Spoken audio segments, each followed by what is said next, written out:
Okay, folks, can I have your attention? We are going to start. I'd like to call to order this workshop of September 19th, 2022. First on the agenda today is Homeowner Relief Program with the City Manager presenting a couple options per our discussion at our last meeting. Thank you, Mayor. So staff did take your comments from the last meeting, reworked it a bit. You have it in front of you in the packet. If the goal is still to provide a $300 relief check, we included that the homeowner must be 65 years or older. In that their taxes, they'll have to demonstrate that their taxes actually increased by $300 or more. And currently they qualify for homestead exemption. The council would need to allocate about $700,000 for this out of the ARPA funds to make that happen. We did take a look at timeline to create the application, make the application available by November.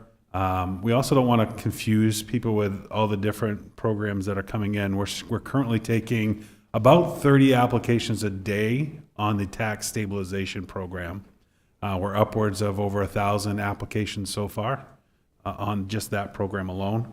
That'll allow that to kind of continue through its process. Then we bring this one in November, and then we would, the deadline to apply would be February 1st. And then this would allow a 3-month window for qualifying homeowners to apply, and then be able to receive their funds before their March tax payment. So that was our goal. How do we get this relief to the taxpayers before the March payment? And so, so that's what we've explored with this program. Again, changing it from the original $300 check for every homeowner, regardless of age. As you'll see, there's no income requirement on here. If you wanted to do something with income, we'd have to really take a look at what that. It's easier if we can apply it to a certain program rather than try to create your own income standard. And so it just would be really difficult. So we backed that out. We basically said, rather than do an income standard, we said you'd have to demonstrate that your taxes were at least $300 or greater of an increase for the full year. I think that's it. That's all I have on this. It's just, this is more for a debate for you, council. Decide, do you still want to go this route? Do you still want to provide this? Or, as was brought at the last meeting, other people had other suggestions on things that we could be doing in the community. How else could we leverage these funds to help reduce potential tax burden in the future? So, but I'll leave that for you to discuss.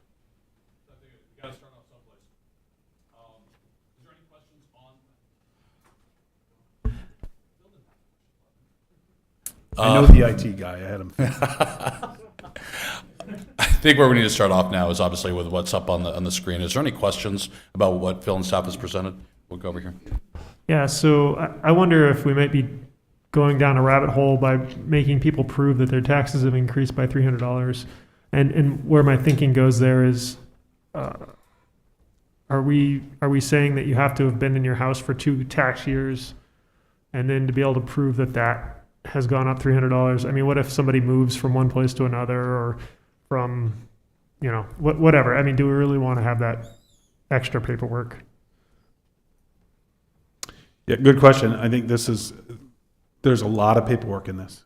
There'll be a lot of screening, and there'll be we'll have language in here that allows for some latitude with staff on making determinations for just those things. You're going to have some that are going to be, I sold this house, but I'm here, but my last tax bill that I was required to pay did demonstrate a $300 increase. Does it matter if it applies to my current residence or not? And then I think all that can be determined through a review.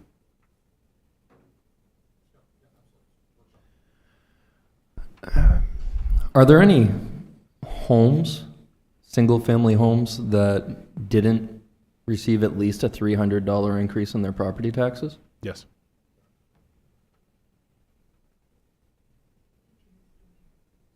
Thank you, Mr. Mayor. What about if you're a homeowner and it's a 2-family home? Will they still qualify to get money, or is it not allowed because it's a 2-family home? This isn't restricted to just a single family, so as long as it's whoever is eligible for the homestead exemption.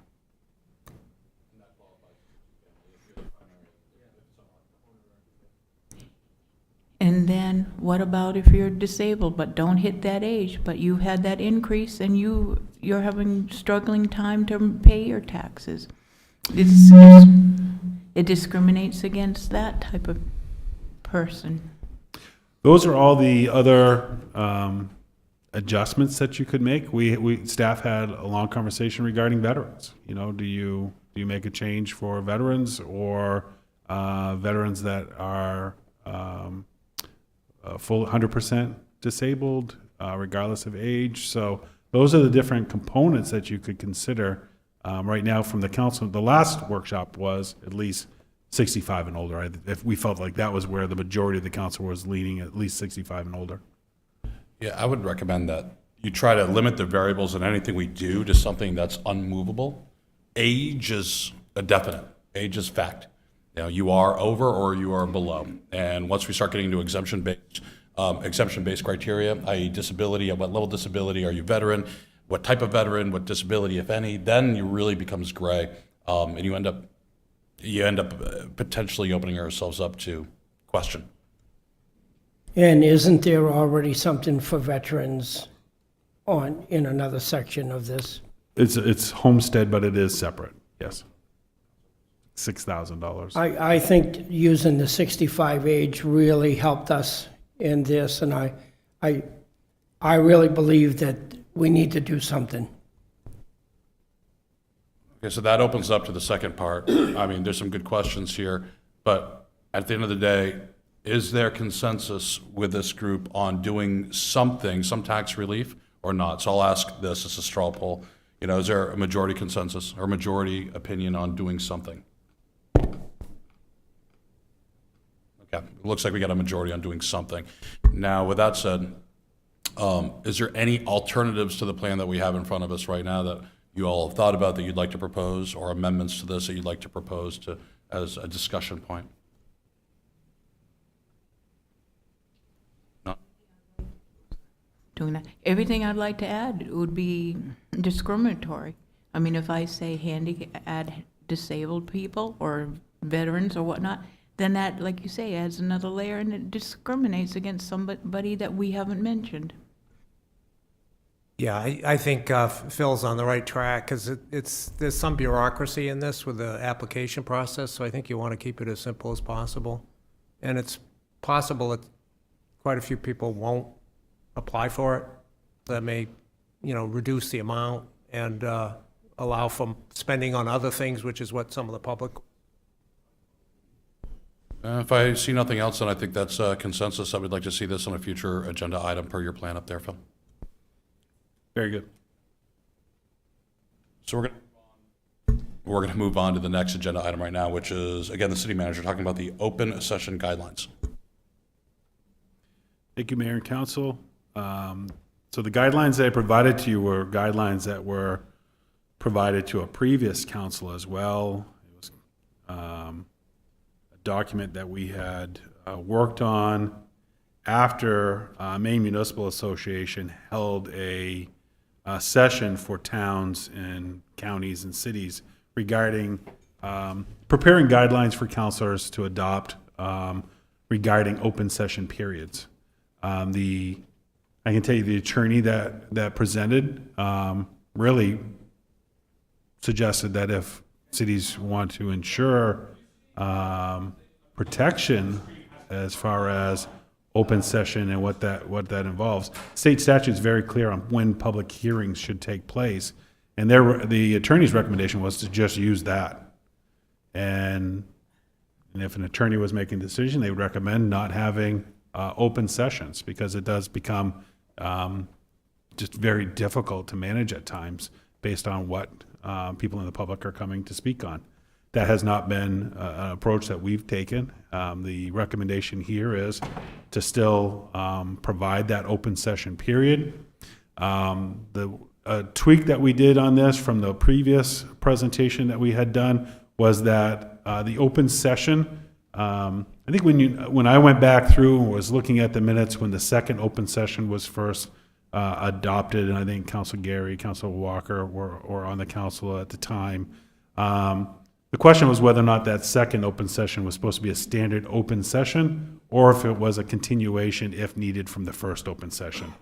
So the recommendation that I had in here was that if at the first open session, you exceed the 45 minutes, because part of the discussion when this was first created and the discussions regarding open sessions was that you have people that are here for city business that's on the schedule.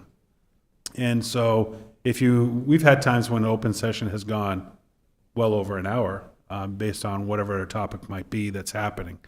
And so, so the discussion by the council at that time was to try to say, how can we limit that so that if somebody's coming in for city business and they're waiting for that to take place, that they're not waiting here for a really extended period of time. So this would still allow for 3 minutes. 3 minutes is about the average when you take a look at what all the other towns and cities are doing. Most are doing 3 minutes. That gives you a chance to get your point across, but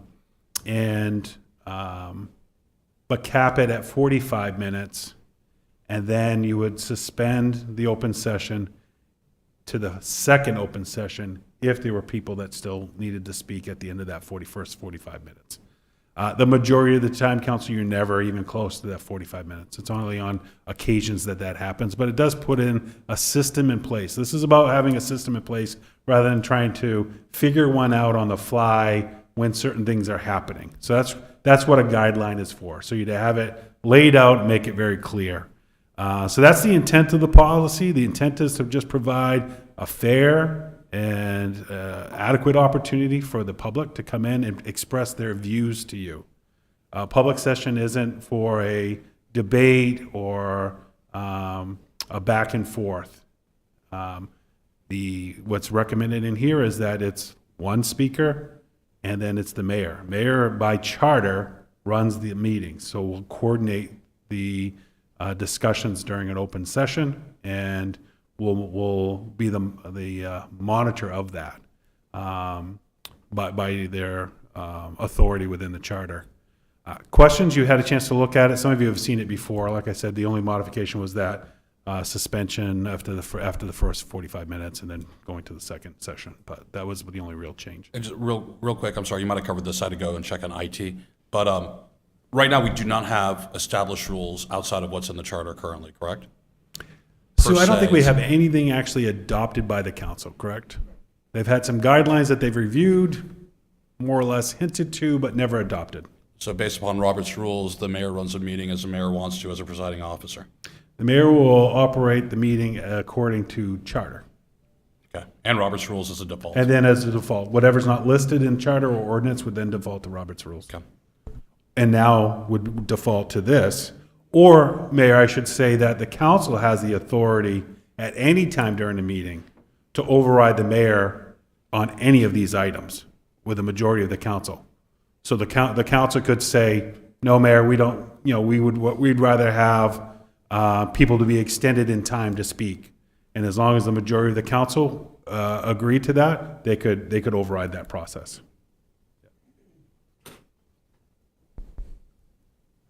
Thank you, Mr. Mayor. Yes, I was on the council when this come up.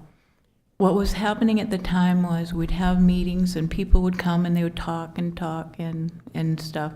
And it wasn't fair, like you said, to those that had come for a following issue or even staff members that have came in at 7 in the morning and, it wasn't fair to make them go late at night. So then we came up with an unspoken rule, which was a 45-minute time limit for the first open session, and then the second open session came about or was added so that if somebody wanted to speak and they missed the first open session, then they could come running in, like if they're seeing something on television and it sparked something in their mind, or they got home from work and they missed out on the first open session, they could come at this tail end of this open session. When the 3 minutes came in, it was when it was huge groups of people. It was limited, instead of allowing people to talk, forever like I'm trying to do. It was limited as 3 minutes. But if it was only one person or two people at open session, yeah, they could talk, maybe 5. If they were really on point and had a valid issue, it went on 7 to 10 minutes. So I would like to see during the first open session, if there's only 1 or 2 people, to let them have the latitude to talk for 5 or 6 minutes, as long as they're on target and stuff. Because they've come a long way, well, I know Auburn is large, but sometimes people aren't comfortable speaking in groups, so it takes a lot to get them there. It takes a big issue. So we should take the time, since they took the time, to listen, to hear them. Just a point for the council, this is an agenda item for tonight. So when we debate, or we'll have a time to make motions to amend or anything without a point then. So this is not a workshop where we kick it back to the city manager for reworking in a workshop again. So this is on the agenda for tonight. The only follow-up on that, Council Gary, I think you're right on that whole discussion about the secondary workshop. There was, when I went back through and take a look at some of that, there was conversation about some individuals who might not be able to get here at 7, and then the second open session would be allowable for them. And again, that request can always come up and be requested, and then the mayor or the majority of the council could make that modification. Same thing regarding the timeline. One that the legal had said was, make sure you're consistent. And so your guidelines should be consistent, but allow for the majority of the council to override that guideline if they so choose. But it has to be done at that level, not on an individual decision basis, because then it becomes, is it really a fair process or not? And so, but if the majority of the council would say, yes, we'll go ahead and extend someone's time. So when the mayor says you're at your timeline, he's going to be holding to the guidelines that were adopted. If at any time the majority of the council says, council, what this individual is saying is, mayor, what this individual is saying is something we want to hear, and we want to extend that time, as a majority, you could make that decision and be able to do that. But your guidelines should be consistent. Is there any other comment on this? Again, it's going to come up at the last agenda item tonight. Yeah. So one thing here that kind of strikes me as odd is there's a section in here that discusses restricting the content of speech at open session. And to me, it just, trying to be proactive here and looking down into what, I'm an engineer, I always look at what's going to go wrong. If you restrict content, you're basically telling the mayor that, hey, it's your job to restrict content when necessary. So to me, it just opens up a can of worms here. So now if we're going to restrict content, then we're going to tell the mayor that, hey, look, it's your judgment call. Sometimes we restrict this, and sometimes we restrict that, and sometimes it's okay, and sometimes it's not. It's just, to me, like, I like cut and dried things. I want this to be yes or no, and not, well, it's a judgment call. I want to get to that because I really had to read this twice. If you could go to, I think, point 7, Phil, as a limited designated public forum, the city council does not have the right to prohibit disparaging, rude, and other remarks. That's really the only gray area, but we can't prohibit it. We can only recommend and provide counsel, and that would fall under the mayor's job, encouragement to strive to be accurate in their statements and avoid making personal, rude, or provocative remarks. But it doesn't prevent it. Now, again, on point 4, though, I think it's pretty clear, because I went back and forth too, because you don't want to have any gray area on this. It's either yes or no. And I think point 4, Phil, lists the 3 areas that are pretty specific as far as I can see, though, and I think it's a good list, right? And it's really legally driven, that is out of order, that you can't talk about. So there should be no gray area there. So what I was thinking of there is, right now, there's a lawsuit regarding the lake. So does that mean that nobody is allowed to speak in open session about the lake in any regard? And if you let some, then you have to let all. And if you say one person can't, then you can't let anybody. I think, Counselor, a lot of this, we've had all 3 of these come up in a meeting before. So this isn't new to us. We've had this issue present itself when 2 residents were suing each other over a land dispute issue. They would come in, and so we've had that. So I would say that and the mayor and I have had this conversation in previous meetings, is that anyone who has filed a suit or something along those lines is allowed to come in and speak during that meeting. What this is regarding specific situations that the city itself is a party, which really means that we as a city should not be speaking regarding that litigation. Doesn't mean that somebody else can't come in and speak, and we can easily say that, this is under legal review or it's in litigation at this time. Most of the in the past, when I'm referring to this, it's been more about personnel matters. If we're in a case regarding an employee, that employee's discussion should not be held at an open session, and no council should speak to it during that session, because that employee has certain rights that should be afforded to them. But it doesn't specifically say that, right? So I understand where you're coming from, but when you have a statement like this that's open to interpretation, to me, it's dangerous. Yeah, it's you know? highlighted in number 3 when it talks about the individual employee will not be permitted. So that is where it is something that we can pull out of state statute. It's referenced by the state statute. Where it's not, it's been given as a guideline by an attorney that says this is probably your best practice that you should try to move your meetings towards. So has the city attorney looked at this? I'm just wondering. This was brought forward by the attorney that was presenting this at Maine Municipal Association for other towns and cities to adopt. As is, like this? As is within the changes regarding our open session. But the other bullet points are pulled from that.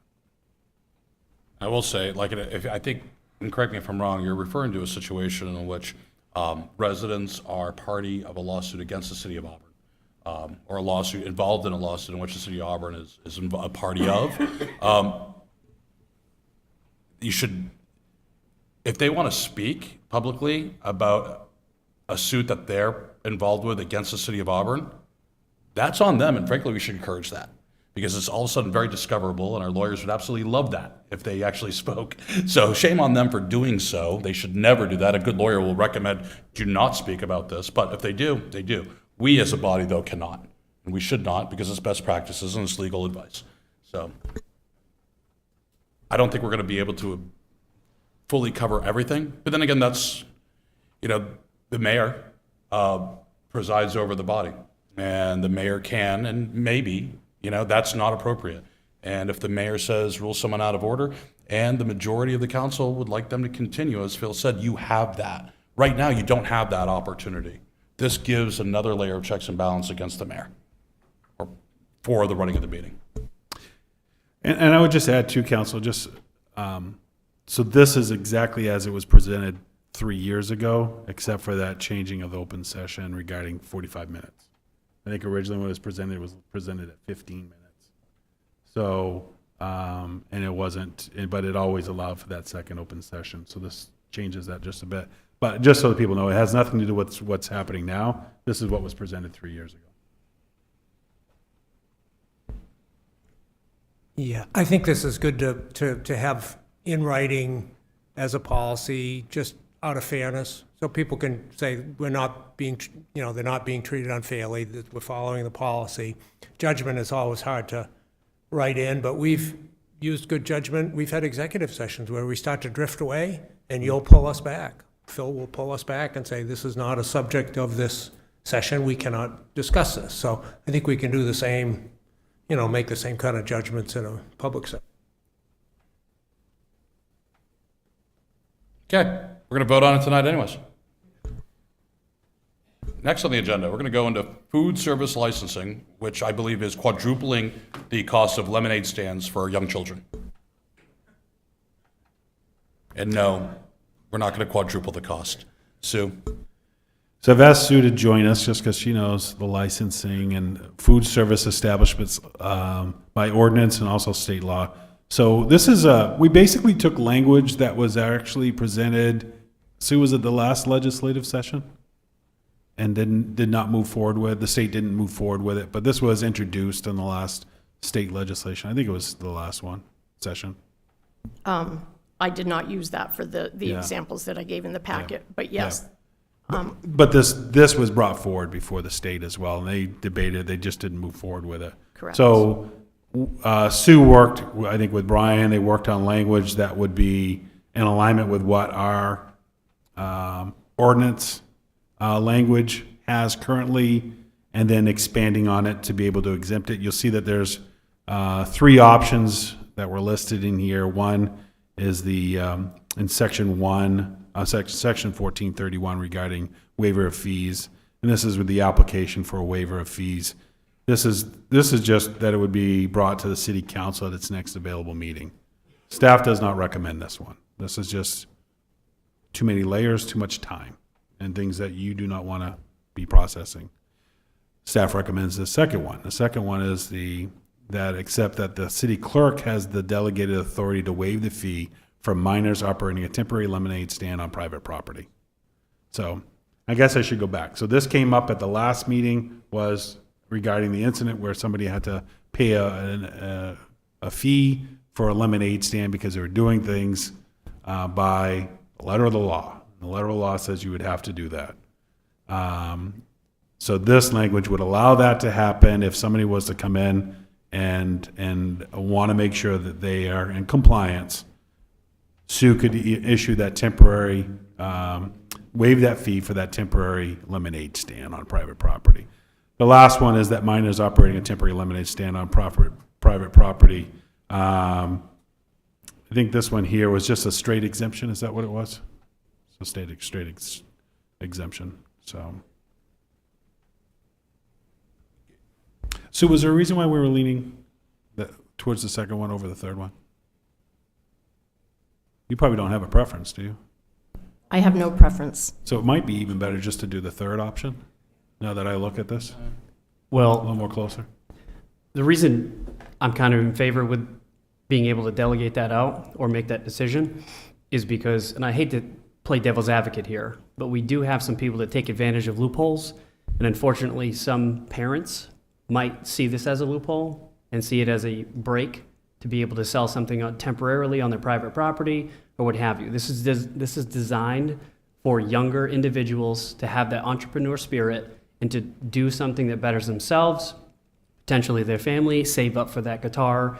So I would rather have the city clerk be able to look at that situation as a whole and be able to make the judgment on that.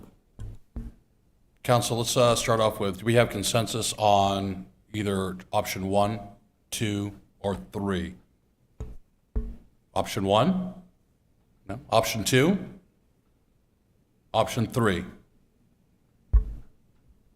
Option 3 is just, if you're a minor, bang, you're good.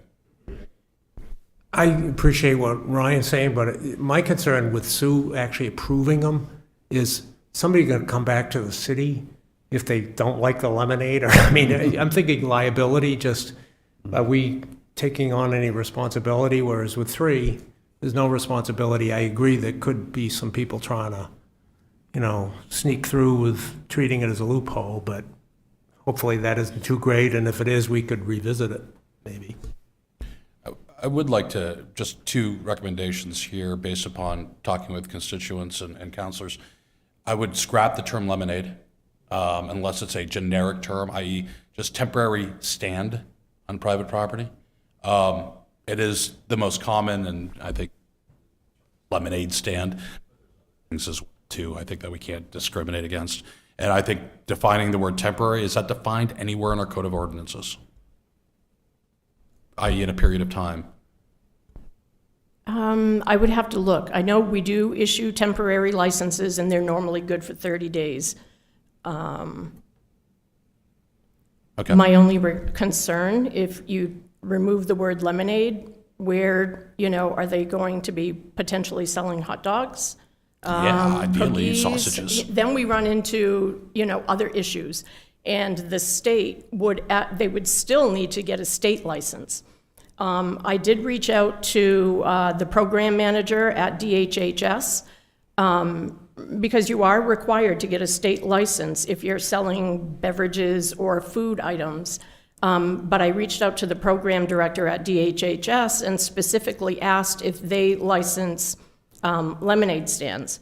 And they said that they do not license, if it's a minor that is selling lemonade on private property, they do not require them to have a license. But if that minor is going to set up a stand at say the Balloon Fest or on public property, then they would be required to have a state license. So I do have some concerns if we're going to remove the word lemonade, because I feel like it opens up a huge can of worms. I'm sure there's a lot of sausages that could identify as lemonade for a couple of days, so. Counselor Moore? I had the same concerns with lemonade because, hypothetical, right? Here we go. I'm on my Little League team, and I've got a box of candy bars, and yeah, I'm running lemonade. So lemonade, is that acutely exclusive to just lemonade? And I think that was your point there. I got a lemonade stand, but I'm also selling candy bars for $1 a pop, probably more than that. I just dated myself. $1 for a candy bar that I'm raising for my Little League team for a fundraiser. Like, is that allowed? I understand, and in this example, for the citizen that wanted to sell in Bonnie Park, I understand on public land there's probably some more liability, and you certainly don't want somebody setting up a lemonade stand at the Balloon Festival. Like, that's more of a merchant type of activity. So I'm curious on, once again, the term lemonade stand. Is that just exclusive, meaning you can only sell lemonade at this thing? And I doubt you have the answer to that, because I can't imagine you would. I doubt that we have the enforcement capability either. Yeah, and on the enforcement piece, just so you know, we're not going around enforcing lemonade stands. I just want to make sure people know that. So if you drive by and see them on Game Edge Ave, wherever you might be driving by, we're not looking at that and saying we're going to go out and enforce it. Most of the time, ordinances come into play when somebody is extending what they should be doing. And then you look, and that's when it gets brought to your attention and you go and address it. But nobody's driving by and saying, there's a lemonade stand, let's make sure they got a license. That's not. Well, I that's guess, not happening. yeah, I guess from an enforcement perspective, like, the letter is lemonade, but I think we can trust our public servants to understand the spirit as well. Yeah, there was some people on Gamage Avenue, they had Kool-Aid, 'cause it said Kool-Aid, different types. So lemonade there could be enforced. I think we should get back to the intent, which is, if you're a minor, go out there and earn some money, okay, and be safe. And, we used to do this stuff as kids all the time, and I'm just really happy that this family actually wanted to introduce her kid to civic involvement and engagement. And, lo and behold, they ran into a roadblock. If we just eliminate this roadblock and try not to overthink this, I think we're going to be just fine. Just quick thought that we could add a sentence saying that lemonade would, this is including things such as lemonade, Kool-Aid, and similar drinks or whatever. Another option would be in the definitions, put like lemonade stand or what have you, and just kind of list some items. Yeah. Just a thought. But also to add, it's rare that we have anybody come in wanting to obtain a license for, say, a lemonade stand or something like that, if we get one request a year. So, They're just doing it. I got Okay, so why don't we just, if we're all good with this, it'll be in October. Do we have any last comments or anything? I think you do. Yeah, no, I like the third option, because I'm not a fan of laws, for lack of a better term, that aren't or can't be enforced, and that people have very little chance of abiding by. So I'll be in favor of the third option here, at the risk of some parent getting wily and taking advantage of that. We can circle back. All right, we have enough. We'll take it. Yeah, I'll just add that one of my favorite stories is when my wife was growing up, she would collect crickets, and she had a cricket stand.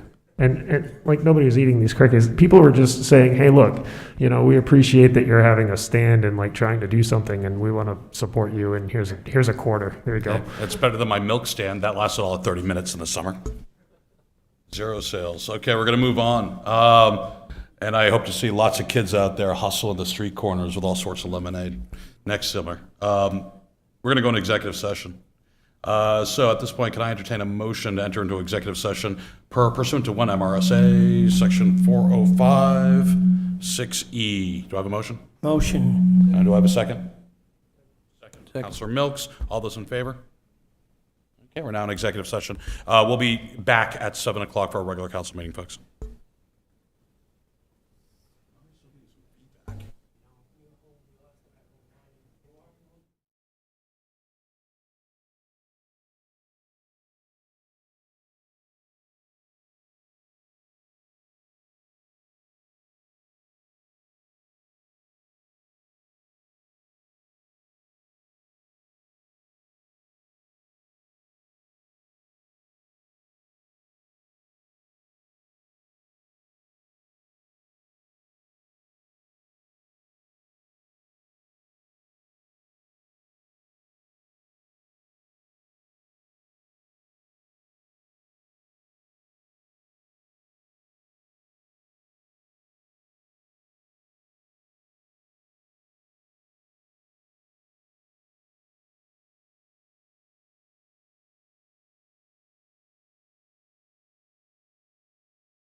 Good evening, folks. I'd like to call to order this regular city council meeting of September 19th, 2022. Please join me for the Pledge of Allegiance.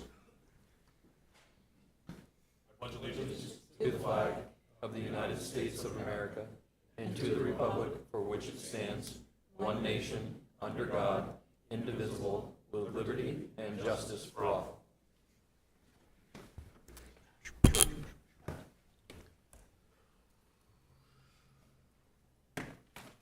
Okay, excuse us.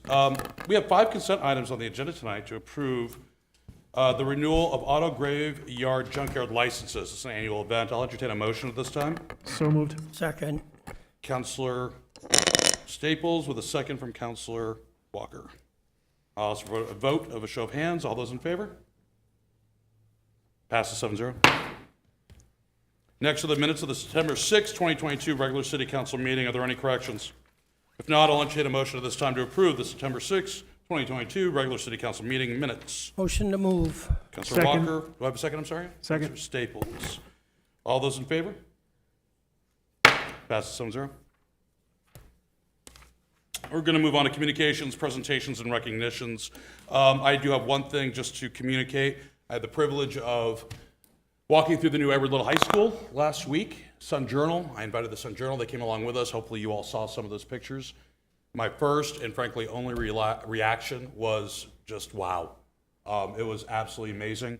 It's on budget, on time, and when you walk through it and you see what kind of assets it's going to be for the entire community and the region, let alone the students, it is truly awe-inspiring. So hopefully we'll be able to get the entire council and school committee there when construction is a little bit further. So I'd anticipate May or June because there's still an active construction site at this point.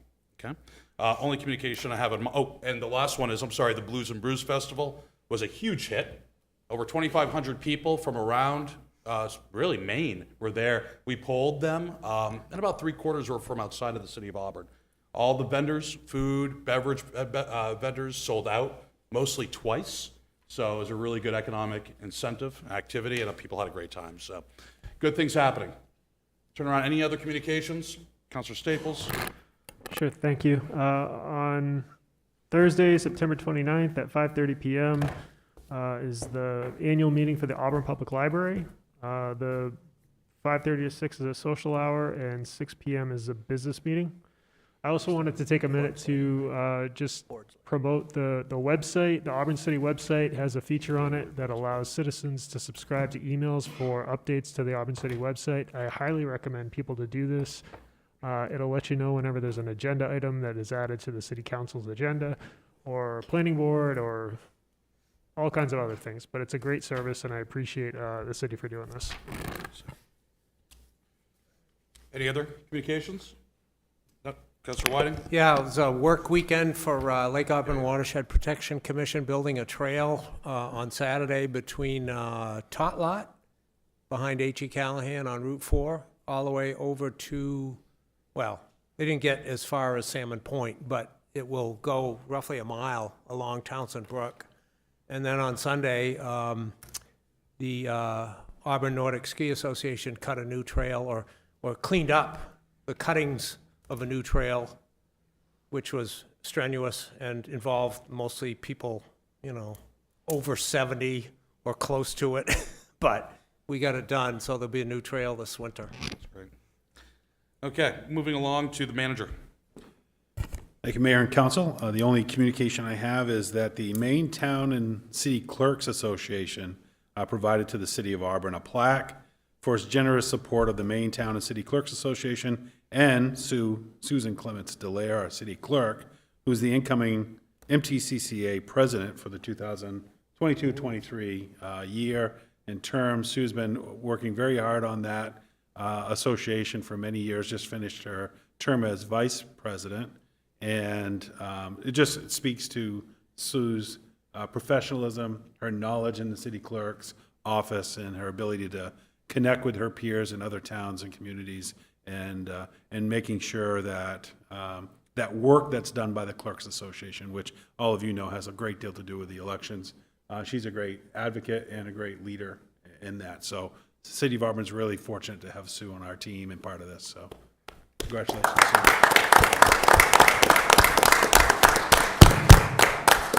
Thank you, Mayor. No, thank you. And thank you, Sue. Usually they give that after your term, so make sure you do a good job, they might take it back. Unfinished business. Next is ordinance 20-09, I'm sorry. No, open session. I'm going to open this up to the first open session of the night. Members of the public are invited to speak to the council about any issue directly related to city business, which is not on tonight's agenda. Please step to the podium, give us your name, your address, and if you could, please limit your comments to approximately 3 minutes. Is there anybody that would like to speak in the first open session of the night?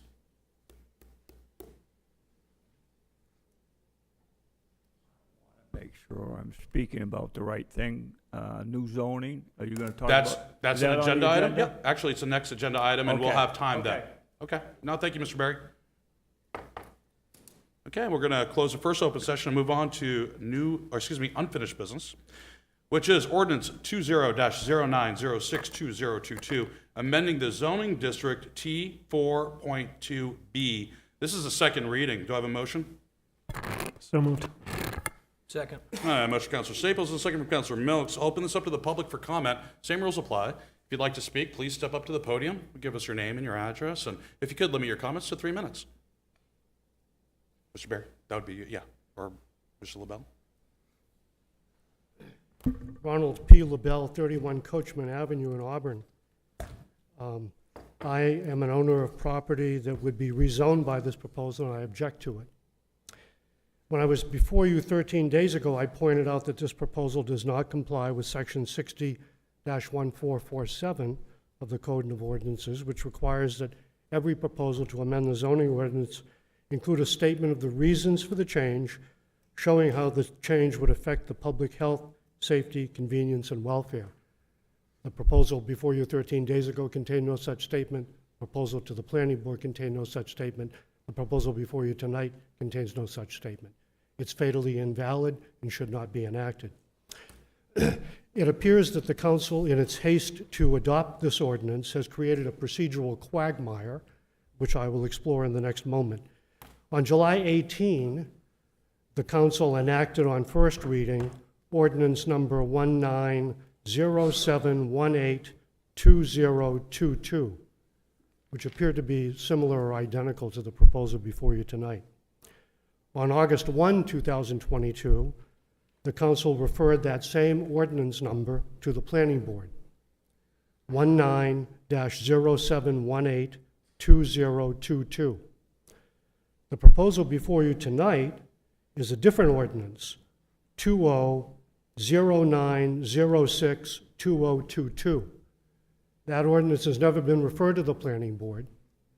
I don't know which of the two ordinances the planning board considered, but there's a procedural problem that really requires that you start from scratch and do it right. So I have my comments in writing that I'd like to leave with the city clerk. And that concludes my comments. Thank you.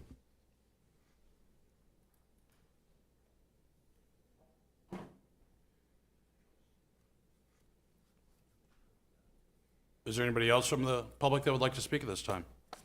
Please step forward.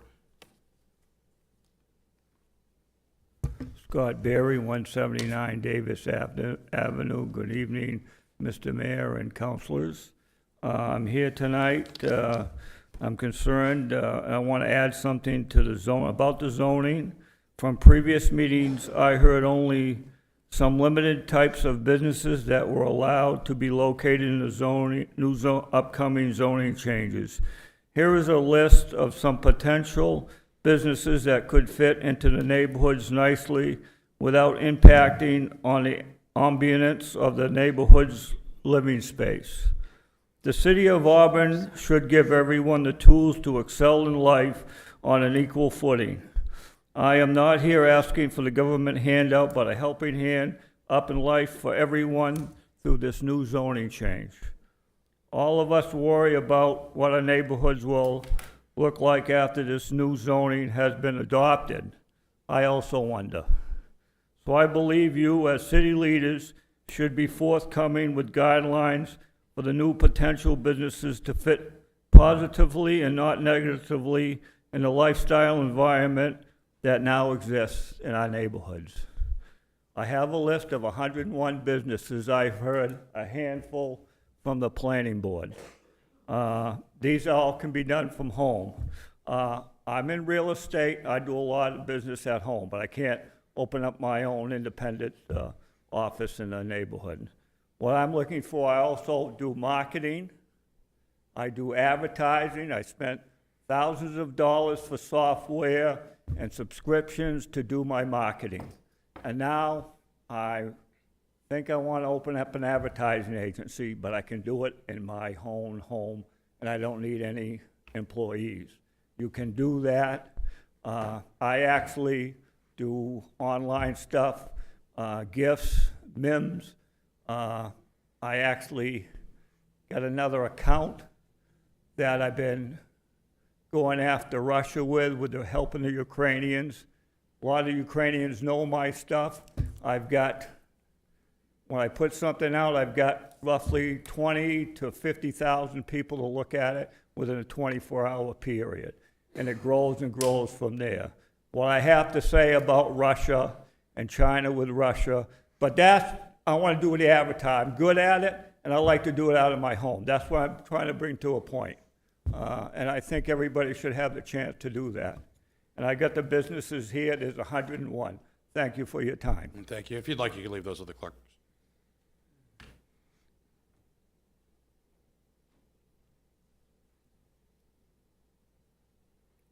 Hello, my name is Elizabeth Dunn. Excuse me. I live at 530 Court Street. At the last city council meeting, you mentioned that legal counsel would be here, and I see that the letter was scrolling on the screens. And at the planning board meeting last week, also the letter was there for all of us to view. So my comments are these. I think it's a shame that we've had to spend our taxpayer dollars for legal counsel to justify rezoning tactics of the city council and planning board to try to convince the citizens that all of your actions are legal. I'm happy that you all feel good about your choices, but your lawyer cannot convince me that the apartment complex at the top of Merrill Hill is right for my area. In fact, in my opinion, it has ruined the look of our neighborhood, and we can't change that now, can we? Most of you knew that already, and yet you let it happen anyway. This T4.2B ordinance that we're voting on tonight, or you're voting on tonight, I don't have a say, is not substantially different from the T4.2. It should not be accepted for the Court Street area. I am not satisfied, and neither are the 2,400 members of our community who signed a petition to repeal your first attempt at rezoning the Court Street area. You have an opportunity tonight to convince the citizens that you have heard us. Please vote this down, and let's start over together. Thank you.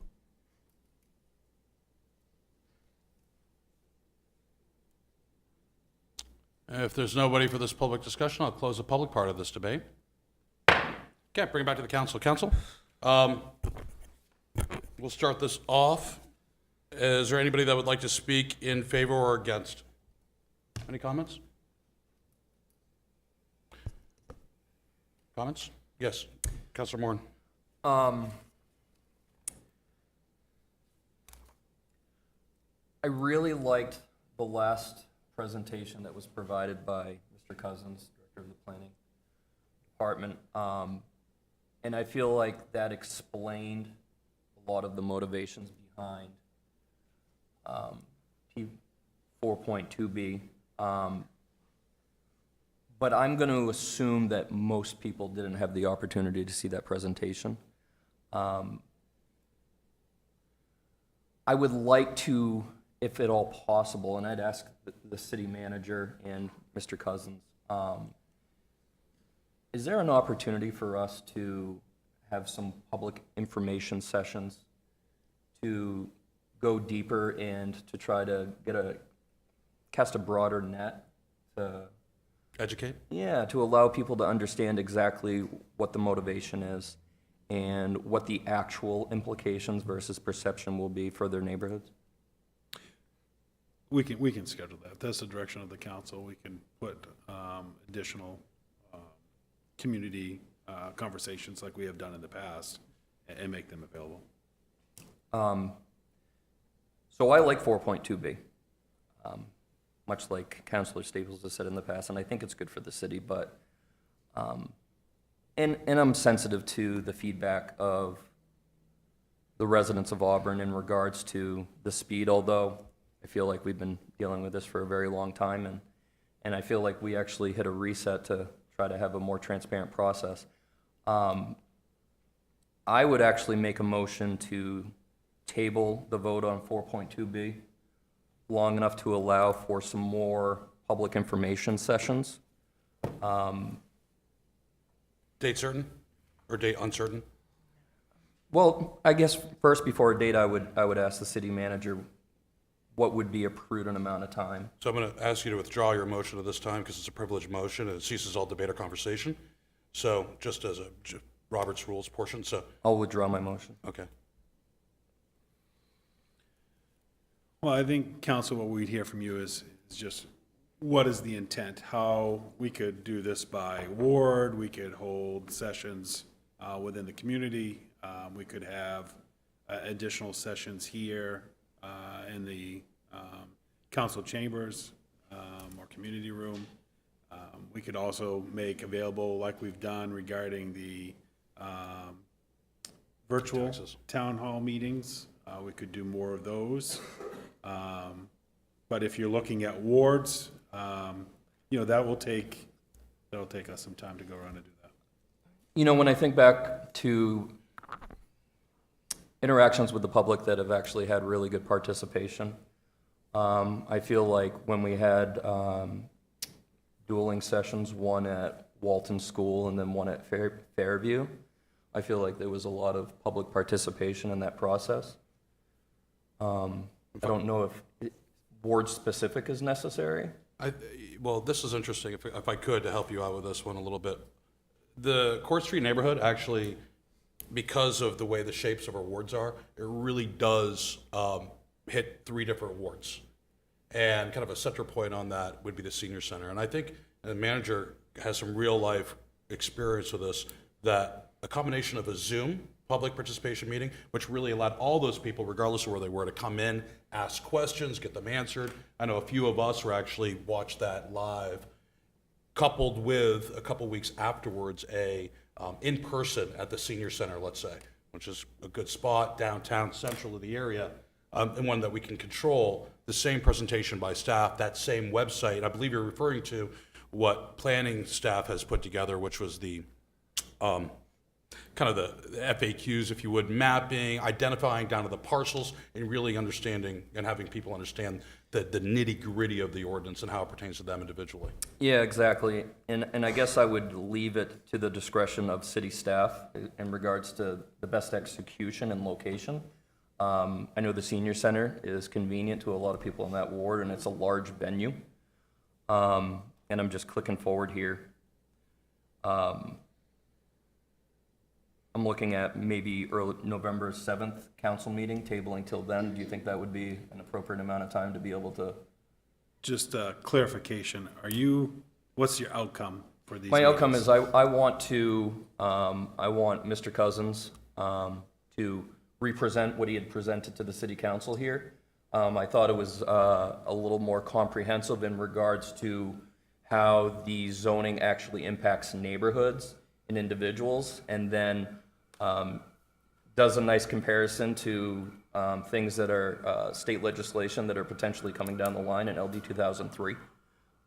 So I guess kind of a recreation of the presentation that was provided to us by Mr. Cousins here in the council chambers. So you're looking at, for education, Yes, sir. Q&A, but not necessarily feedback or suggestions regarding Port 2B, because that's very different, so I want to make sure we're clear on that. So I guess to be specific in scope, I would want more of the education and what the actual implications of the zoning is going to be. I think the last presentation we had was was probably the clearest presentation in regards to what that actually means for people. So if we could replicate that in a couple different venues, provide Zoom access to that so people at home can follow along. Okay, you want to make your motion? I'd make a Could I motion. comment on that? Please. Yeah. I think that is the most tone-deaf thing I've heard in ages, because Well, hold up, Counselor, we have to refrain, as our rules state, from disparaging comments against other members of this council, especially their comments. I like Joe. Joe's a great guy. I'm just expressing my opinion, which is the public has been lectured to long enough. They don't want information. They want to discuss it. They don't want to be lectured to. They don't want to hear for the 15th time how great this is. They want to debate it, discuss it, and do all the things that should have happened with the comp plan 2 years ago that didn't under cover of COVID. So is there any other, on this, I mean, at any time, Mr. Counselor Moran, you wanted to make a motion, I don't want to take you away, I asked you to withdraw it, just so you could have that discussion. I think you've heard something from Counselor Whiting as well. If there's any other debate, or if you would like to make further your motion, go for it. I just say, you know, if we're gonna do this, I'll support you, and Eric, I'll sit up there with you. Okay. Counselor Moran? I would make a motion that we're going to table the vote on T 4.2B until November 7th with the intention of Mr. Cousins and the planning office re-demonstrating the presentation that was provided to us here in the council chambers. I've got a motion. I've got a motion to table. There's no debate. It's a privileged motion. Do I have a second? Second. Second for Counselor Staples. All those in favor of tabling to a date certain as of November 7th, please raise your hand. All those opposed? The ordinance is tabled till November 7th. Okay, moving along.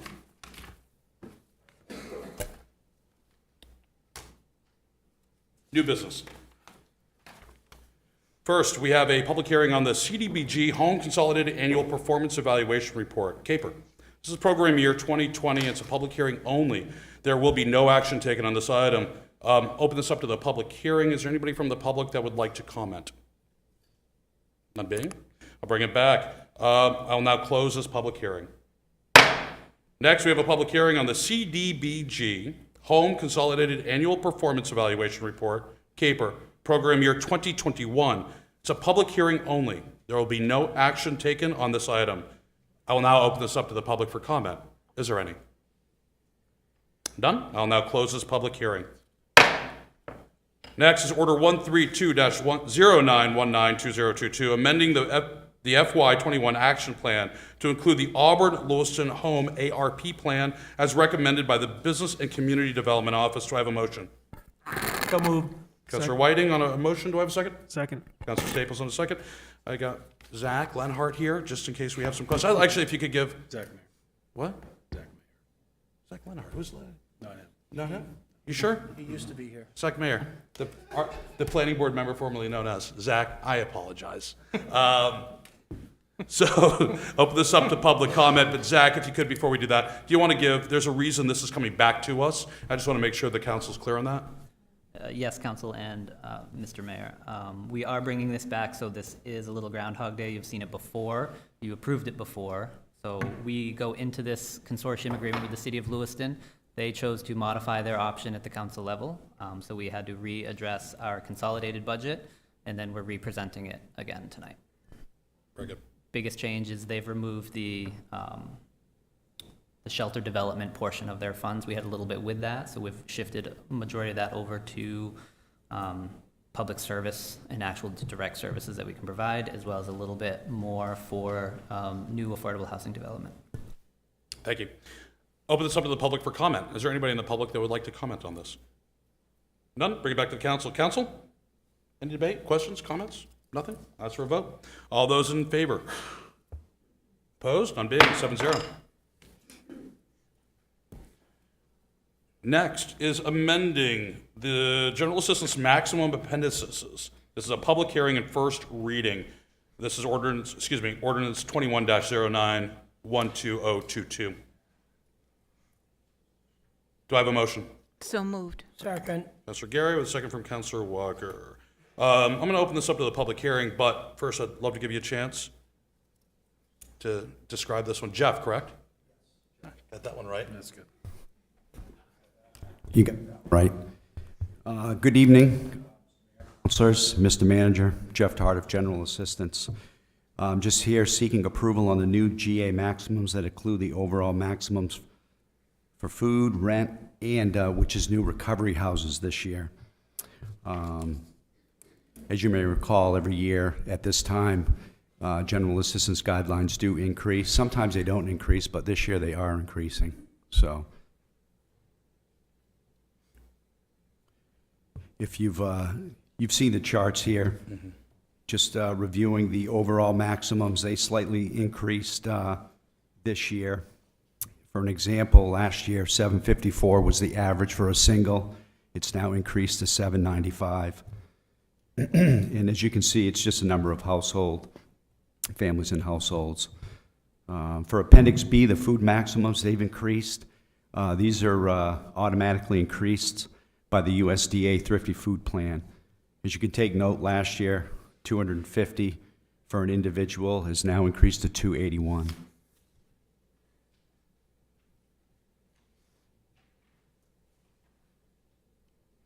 And if you look at the housing guidelines, you've got two columns, unheated and heated, weekly and monthly rates. Pretty self-explanatory. Bedroom size 0, SRO, or efficiency. Those increased from 701 last year, and they're going to be going up to 780. And the big change this year are the recovery residents. City of Auburn, actually, they had a change, and that's the big change that's going to most likely affect us more so this year, because the rents were about $273 a month, and they've gone up to $561. And then as of October 1st, they'll be $631.50. And currently, we have about 2 recovery residencies in Auburn. So that'll probably be our biggest impact this year. Okay. But if anybody has any questions, I'd be happy to answer them. I'll first open up the public for any comment or discussion. Not being, I'll bring it back to the council. Council, any comments, discussion, questions? Councilor Staples? Yes, in the housing maximum section, there is something that says not all municipalities should adopt these suggested housing maximums. Should only consider them if the figures are consistent with local rent values. I just wanted to know, under the opinion, are we consistent with local rent values? Well, I think I think these rates are most likely a little bit low compared to what the rents that we're seeing lately. Some of the rents have skyrocketed. I mean, I've seen 1,500, 1,700 two-bedroom apartments, people requesting those for rent. So this certainly doesn't really reflect currently what we're seeing, in my opinion. So are people able to obtain housing given these amounts, I guess? Yeah, we've had some families, I've had some success with getting families within the guidelines. Some landlords are willing to work with the program and meet the guidelines. I think part of the problem is that you've got some competing factors, subsidies, the ERA program. They don't really have the guidelines that we do in general assistance. So, we are moving families and or individuals into either SROs and apartments, but the hard part is locating the apartment. There just seems to be a lack of apartments available. I guess if the apartments aren't there, then the amount isn't as important as the availability of You got to have something to be able to rent to someone, right? That's kind of like a lot of the work we've been doing over this past year. As for a vote on this, all those actually, this is going to be a roll call vote. Mr. Oh, I'm sorry, Councilor Gary. Thank you, Mr. Mayor. I think it's quite a drag that we've got a lot of hardworking families and individuals in Auburn that even though they're willing to work, they still don't make enough to pay the same as market rate rent apartments. So they can't sometimes stay in the city of Auburn. Or some of the apartments they have to take, they don't take by choice but by necessity. And they're not always the best kept apartments and buildings in our city. So I think it's really bad how we treat Auburn residents, especially those that have stuck here most of my life. Well, I mean, I did point of clarification. When you say we, as in the city council or city government, treating, this is market rate, market sets rates. We're trying to Right. increase. There is no policy or ordinance. I take it back. We do have a direct effect on supply, demand as well. We've there's a reason why Auburn's the 10th hottest real estate market in the country just a couple weeks ago. It's because people want to be here. It's a desirable place to be here. We have not followed through with the policies and the protocols and the ordinances to increase supply, which keeps values at a more attainable level. So I take it, you're absolutely right. We have not done as much as we should have to make sure that supply is there, to make sure the market actually can solve some of these problems. Excuse me, Mr. Mayor, may I also continue? I thought you were done. No, I mean, that was the first part, but as in what you were saying, we've been trying to develop programs to try to help landlords make apartments available, or tenants plans. In other words, we're not moving fast enough with what we're trying to put together to try to help those do what they need to do in order to get a rent. And I wish we could get our staff to move quicker.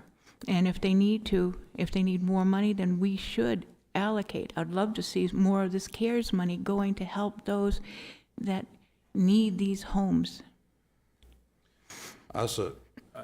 Just to need a little clarification, when you say staff is not moving quicker, I need to know what program that you're referring to, because I want to make sure we're addressing that. But, I mean, the GA staff will meet with anyone seeking assistance immediately. I'm not having any fault with that, or any of our staff, but I know there's things that we should be pushing forward faster, and we're not, because there's other things that come up when I think this priority should be bumped to the head of the list.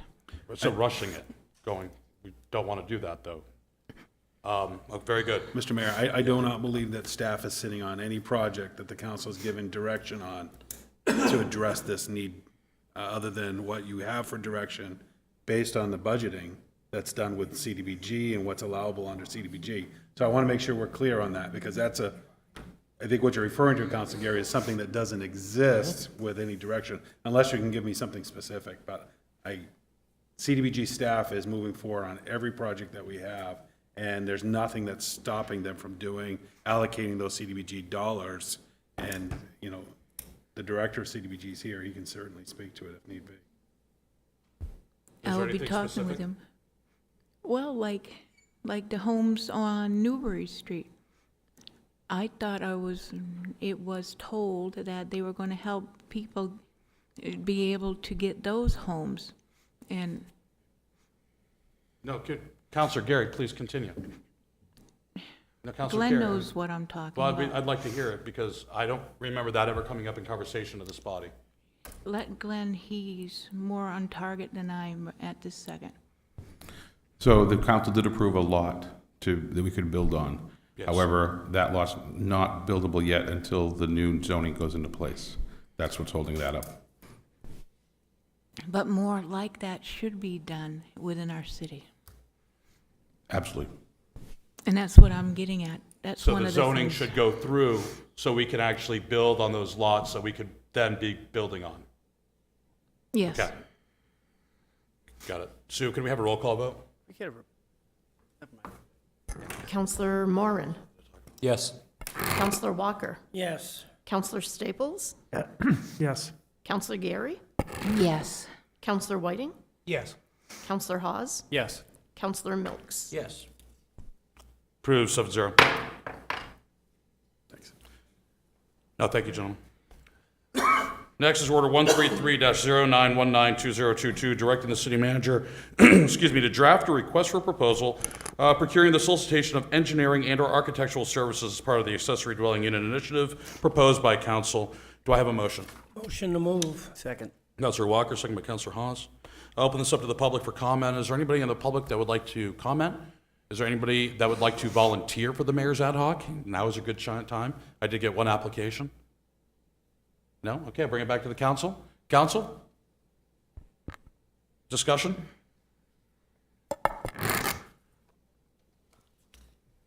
No, okay. No discussion on this, just to I reiterate. was just going to say one thing. I think this is a great opportunity for anybody who's watching at home or in the audience here tonight to raise their hand and volunteer to be heard about what you want your city to look like. These are, designs that are created by you and what you want the town to look like. So I keep hearing a lot, we want to be heard, we want to be heard. This is exactly the opportunity for that. Join this ad hoc committee, see the votes, or come together with your votes, your ideas, put them together, and then present them with solutions. This is a perfect opportunity to get yourself heard. I'll open up public comment again. I thought this was open. We brought it back to the council because Just nobody asked. got up to Just speak. asked. My name's Maureen O'Brien. I'm at 42 Winter Street in Auburn. I think if you want to hear what people think, you should be able to answer calls. We can't talk to you if you refuse to talk to us, and this has been the problem with the city council. You haven't made yourself available to talk to the public. Why not? What efforts have you made to reach out? I'm in Ward 2, and I've asked to speak to my city councilor, and he's refused. Okay, we can't. I have a lot of opinions that I would like to express, especially about the PAL Center, and that we could have a dialogue if you were willing to talk. Ma'am, this Thank is. you. Okay. So we're going to be back to the council. This is a good segue up to why we need rules, though, which will be the next item for a talk. But this is, again, we're not sure how this is going to look. I thank you, Councilor Hawes, for your comments. It's a great opportunity to be involved in the design aesthetic of the city. I'm looking forward to seeing, hopefully the architect will generate plans for hire, which means they'll be ours and not the architects. So, all those in favor? Opposed? None. Passes 7-0. Next, good segue. Order 134-09192022, adopting the rules and procedures governing open session and public comment. Do I have a motion? Second. Councilor Milks, and we have Councilor Staples on the second.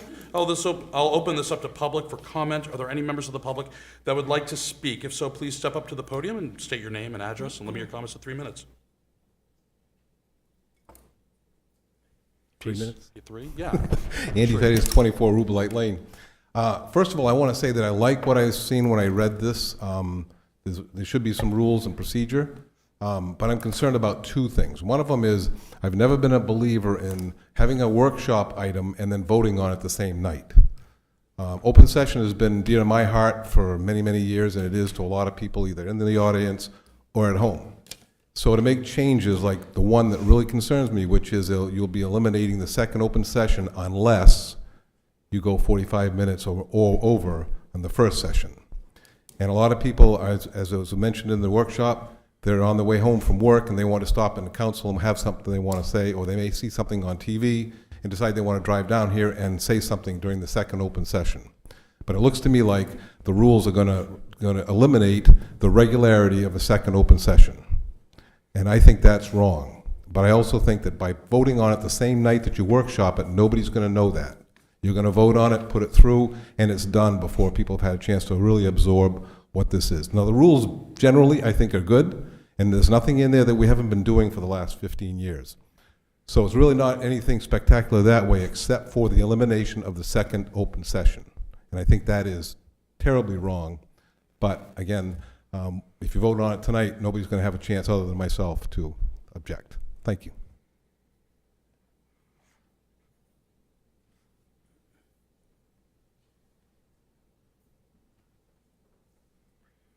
Pam Russo, 745 West Auburn Road. I also have concern about eliminating the second open session. You guys talk really, really fast. Did you know that? Especially you, Mayor Levesque. And sometimes you're sitting there trying to go through things and you need that second open session because your mind processes things. And I think that by not allowing a second open session under certain conditions, it's not good for the community, and it's certainly not good for the relationship between the people of Auburn and their city council.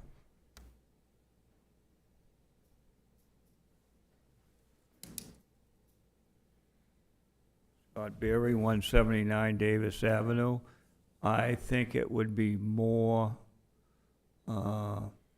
conducive if you gave people 5 minutes instead of 3 minutes like the planning board. A lot of people, 3 minutes is short for them to explain what they want to explain and get across to you. So I think the 3 minutes is too short. I think it should be extended to 5 minutes. Thank you very much. Seeing nobody else for this open session or public session, I'll now close it, move on to council debate. Council, thoughts, comments? Open this right up. So over here to the left and work to Councilor Walker afterwards. Sure, yeah, I take the comments about the second open session to heart. I think it makes sense to leave it. The way this is written, I would make a motion, but where do you put it in? You'd have to rewrite a significant portion of it, so. What I'd recommend is you just make a motion, capping the first public session at 45 minutes, and then not for the second, because there is a point for the 45 minutes. You want to eliminate the second at that point. You would keep it open. That's what it is now. Yeah, pretty much. I mean, hold on, I gotta get right Yeah. to the individuals. So there's language in here that specifically discusses. Counselor, if you want to make a motion maintaining a second open session, you can make that motion. I'd like to make a motion. You don't have to go to the exact specific line. Thank you. I appreciate that. I'd like to make a motion that we continue having a second open session as we have been doing throughout this term. I'll second it. And a motion from Counselor Staples to maintain the second open session, and that's seconded by Counselor Walker. All those in favor of the motion to amend? Opposed? None being? It's amended to maintain the second open session, excuse me. Now, everything else in here is still here, okay? Is there any other debate or amendments? Counselor Gary? Thank you, Mr. Mayor. I would like to amend down where it says, well, obviously, general open session, the last two lines of that paragraph, when it talks about questions posed during the public session comment period will be followed up upon after the meeting. When after the meeting? When we get done, or at the end of the open session, if it's known? The reason I ask is somebody else at home may be listening, and that's the same question that they would like to have answered. So if it's given at a time, in other words, if any time anyone asks us a question, it should be made public so that everybody at home can hear what their answer is in case it fits their situation. You're making a motion. I have a motion on the floor. Do I have a second? No second? Second. Yeah, I'll give it a second. I have a second. I'll open this up to debate internally, and I need to paraphrase a little bit just so I understand. I can understand the importance of answering questions, and again, this is coming as a mayor and the presiding officer, but an old rule is you might not know you might not know all the answers, but you know where to find them, and that takes time. So it's better. It's better to not answer a question than to give the wrong information, and that could come from the manager, come from the mayor. It can never come from, in these rules, the counselors themselves, because then that would turn into a debate.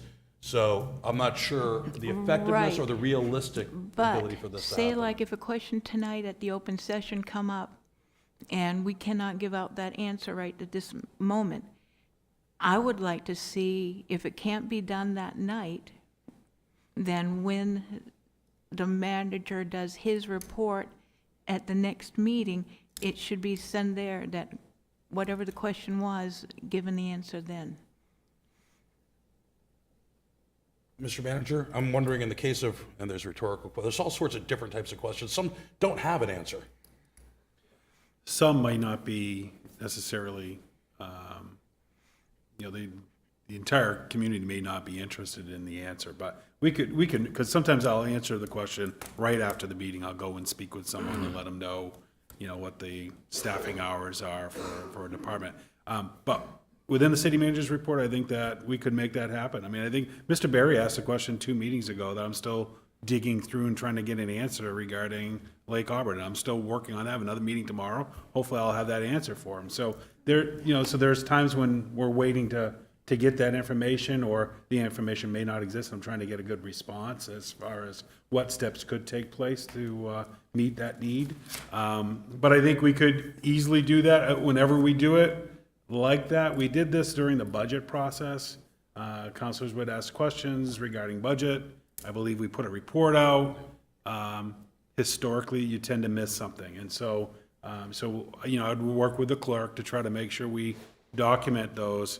Currently, if someone has requesting follow-up, a lot of times it's going to the city clerk, and then it gets documented, and then it's back to that individual. To make it available to the public will just be an extra step. The question there is that if they're not watching during that meeting, they may not get that unless we were to place it in the minutes, I guess, Sue, at that meeting under the city manager's report. But it could be, sometimes it can be a lengthy answer, and sometimes it's not a short answer. So I don't know if there's a great way to answer this other than, I think that there's judgment where if it's a question that, I believe that the council's waiting for an answer, the public's waiting for an answer on it, then I think we would do that in a public forum and make sure we get that information out. But like I said, sometimes somebody could be coming to the podium asking a question regarding a boundary line, and I'm just gonna ask that individual to go and meet with the planning office and get that information. I may not even ever circle back on that, but assume that the department followed up on it. So I am a little concerned how far that could go, but Or at least, I think that if the council heard a question that they felt was pertinent for the entire council to hear the answer and for the public, then I would just ask that you direct the city manager to make that available at the next meeting. Yeah, I think that's fair. But let's ask for a vote at this time. There's a motion on the floor to provide a date certain, or topography, if you would, to answering questions. All those in favor? Point of order, I Sue's think. got a question. I'm not quite sure what the amendment is, to be. Well, I'm not sure either. yeah, that's, Could you rephrase? It's when people come here and ask a question in open session. so can you make an amendment to the order, please? Again, restate your amendment, and not the description of? Okay, I would like to amend this to state that when questions are asked, that they are given an answer at our next council meeting, if possible, so that people at home that are Okay, so tuned if in- possible, I mean, I'm just Yes. for the motion, Yes. okay, not the description. Right. Are we, Madam Clerk, that we're giving the answer by the next council meeting, if possible? So that's the motion on the floor. All those in favor of this motion? All those opposed? Abstain? I'm sorry, Mr. Moore, Councilor Moore, I did not. I was in favor. Okay, the motion fails 4-3. Back to the original motion. So, excuse me, the original motion that's on the floor now, amended with Councilor Staples. Is there anything else that we'd like to discuss on this, Councilor Staples? Yes, please. I'd like to make a motion that we strike Rule 4 under rules governing open session. My reason here is that I think that no matter who the mayor is, you're putting the person in a bad situation to say what's okay and what's not. So I'd like to just strike it. Strike Rule 4. I have a motion. Do I have a second? I don't have a second. So the motion fails. I will comment on that one too. I totally sympathize and actually, frankly, appreciate you not putting me as a mayor in that position. It's a difficult position, but it's also the position in which the person was elected to preside over. But I do appreciate that. Not comfortable at all sometimes. Any other motions to amend? Any other comments? Councilor Gary. Get Mr. Whiting first. Councilor Whiting first. Yeah, Mr. Barry's comment about going to 5 minutes made me think maybe there would be a compromise where we go to 4 minutes. Because you see a lot of times where people need just a little bit more, and they're really frustrated because 3 minutes isn't quite enough. And I know that sort of drags things out a little, but If you're talking about it, I will say, from someone who looks at it and been doing it for 5 years, as a presiding officer, it goes. If that person's in that thought process, we have gone 3:30. I mean, it is up to finding that natural pause. I do think 3 minutes is something to prepare for and to get, and all the thousands of public comments that I've seen in 5 years plus, 95% of them are right there at 3. And the other 5% are like, 3.5, 3:45. But I appreciate it. And just so you know, if you follow along with the time clocks, it usually goes that far. I think there's some latitude, but, okay. that's up to. No, Did you make a motion? No, I didn't. I just was bringing it up for discussion with other people if they felt that was worthwhile. There is some leeway, and I think it's important to have some of that leeway too. But now let's ask for, if I could, I'm going to ask for a vote, and this is, show of hands. All those in favor? As amended, with Councilor Staples' amendment, for the rules governing the meeting. All those in favor? Opposed? None being, the meeting rules are adopted.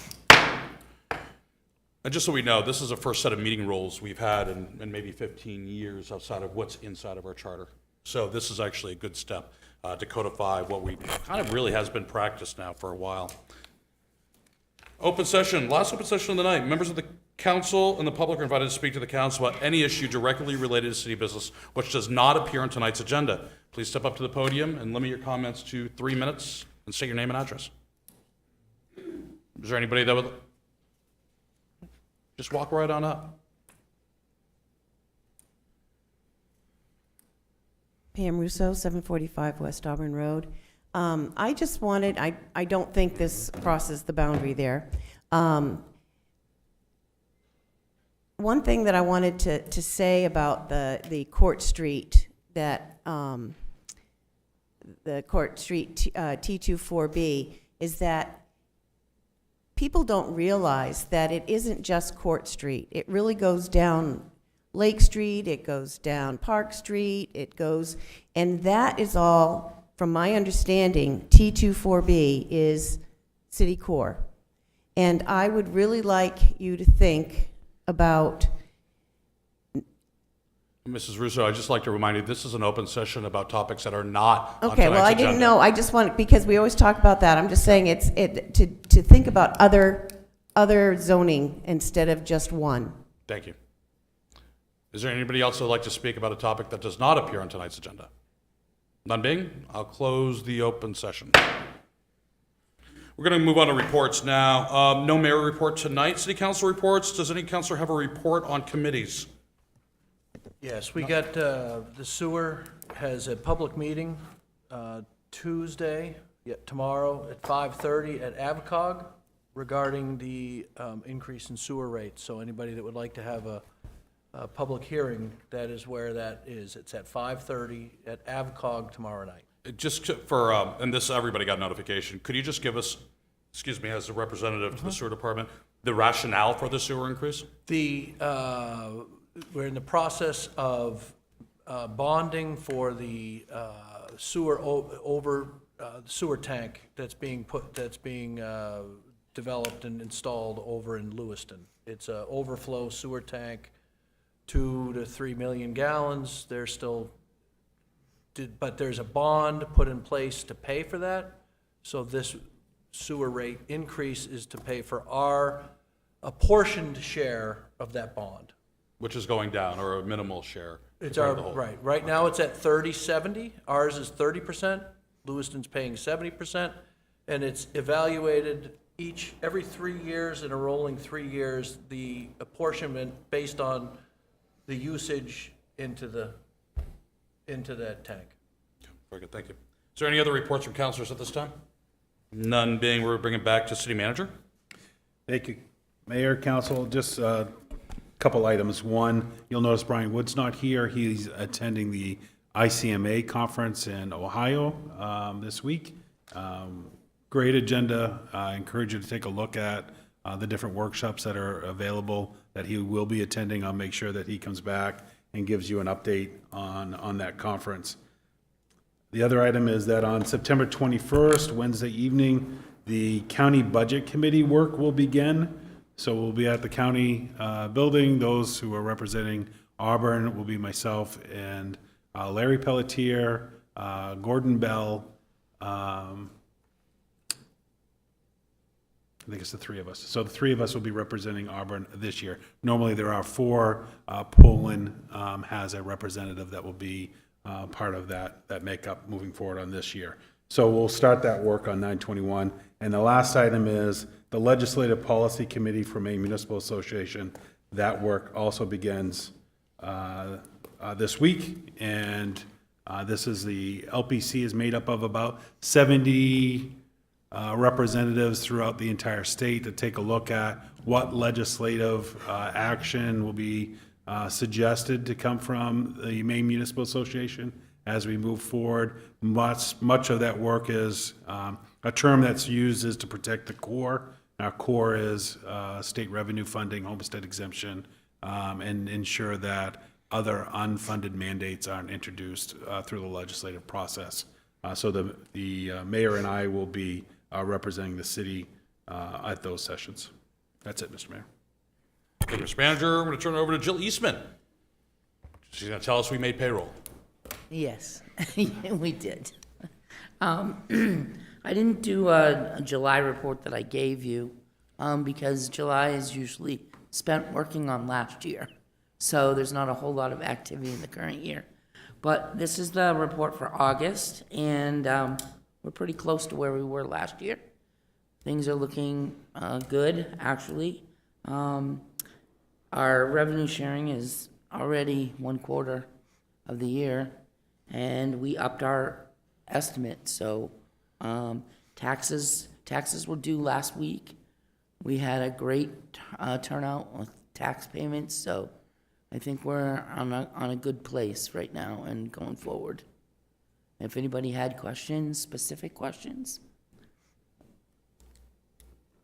No? I encourage us, especially come this fall, really start digging and understanding the financial statements prior to going into the budget season as well. I think they're going to help, especially the over-under, and seeing if we're on trend. So I'll entertain a motion at this time to accept and place on file the August 2022 final monthly finance report. Do I have a motion? So moved. Second. We'll definitely get a second by Councilor Walker. I'm going to give it to Councilor Hawes on the first. Correct? Thanks. Yeah, I appreciate that. You guys are speaking in stereo. I'm going to ask for a show of hands. All those in favor? Okay. Passes 7-0. There is no executive session tonight, so I'm going to ask for a motion to adjourn.